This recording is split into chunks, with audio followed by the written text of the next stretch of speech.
समाज को कुछ प्रेरणा मिले। और मैं हजारों लोगों के बीच में आज कह रहा हूं कि मेरे जीवन के सबसे बेहतरीन कार्यक्रम को आज मैंने कवरेज किया।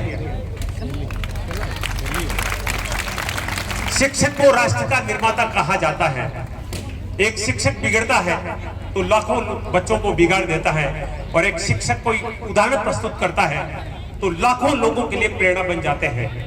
ऐसे ही भवानी शंकर जी मारू ने पिछले 30 वर्षों में सांडवा के बच्चों को दिया है, उसके बारे में शब्द कम पड़ जाते हैं। आज स्कूल में चले 3 घंटे के मैराथन कार्यक्रम में जिस तरह से सब लोग उत्साह के साथ उनका सम्मान कर रहे थे, उनके प्रति श्रद्धा व्यक्त कर रहे थे, वो देखकर मुझे बहुत खुशी हो रही थी।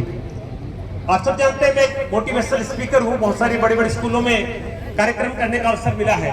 मैं बच्चों से एक बातचीत करना चाहूंगा। आपको पता है कि बल कितने प्रकार के होते हैं? कोई बताएगा बच्चा खड़े होकर बल कितने प्रकार के होते हैं? ताकत कितने प्रकार के होते हैं बता सकते हैं कोई? देखिए, शर्म मत कीजिए।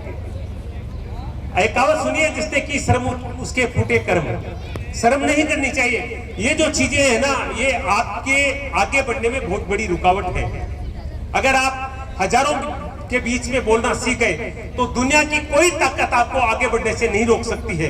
आप डॉक्टर मत बने, आप इंजीनियर नहीं बने, आप सीए नहीं बने, आरएएस आईएएस नहीं बने, अगर एक अच्छे वक्ता भी बन जाए तो आज सोशल मीडिया का जमाना है, आप उनसे ज्यादा बड़ी लोकप्रियता हासिल कर सकते हैं। अभी जुगल जी कह रहे थे कि मैं वहां तक पहुंचता हूं, मेरी पहचान यहां तक है। किस लिए है? इस वाणी के कारण।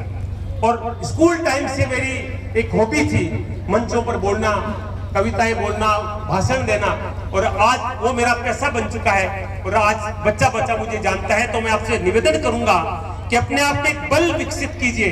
3 बल कौन से हैं? एक तो शरीर में जो बल होता है, ताकत होती है, उसको क्या कहते हैं? शारीरिक बल। एक मन में जो चीजें उपजती है उनको हम कर लें, उसको कहते हैं मनोबल। लेकिन तीसरा बल सबसे महत्वपूर्ण है। कोई बताएगा बच्चा तीसरा बल कौन सा है, जिसका उल्लेख गीता में भगवान कृष्ण ने किया है? बता सकता है कोई? बताएगा कोई?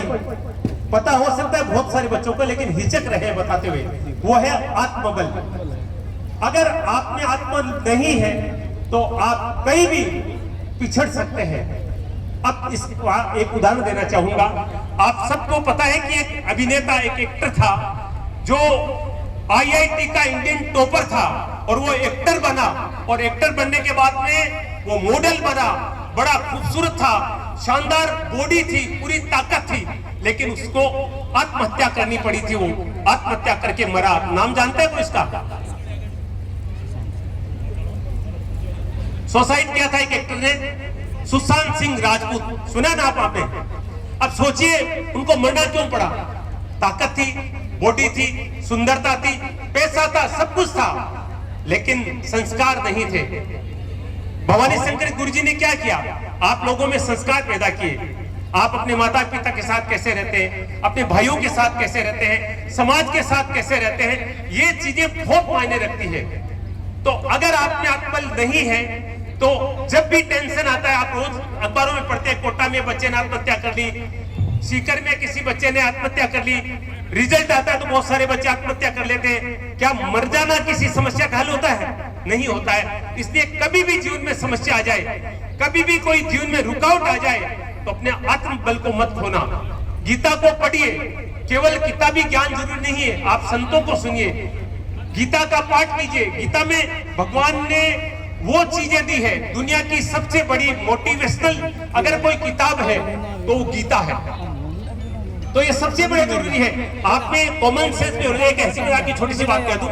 एक बार एक अंग्रेज आया देश में, हिंदुस्तान में अंग्रेज आया, तो वो कहीं जा रहा था नदी के किनारे, तो उसको एक तुलसी का पेड़ दिखा। तो पास से जुगल जी जैसा एक बहुत ही जागरूक व्यक्ति निकला, और वो तुलसी पौधे के जाकर उसको प्रणाम किया उसने। तो अंग्रेज कहने लगा, रे कैसा मूर्ख आदमी है, छोटा सा पौधा है, इसको प्रणाम कर रहा है। तो बोले, रे जुगल जी आप क्या कर रहे हो? बोले ये पौधा नहीं है तो क्या है? बोले ये तुलसी माता है। बड़ा बेवकूफ आदमी है, तुलसी माता, पौधा कोई माता होता है? बोले हमारे घर, हमारे तो देश में होता है।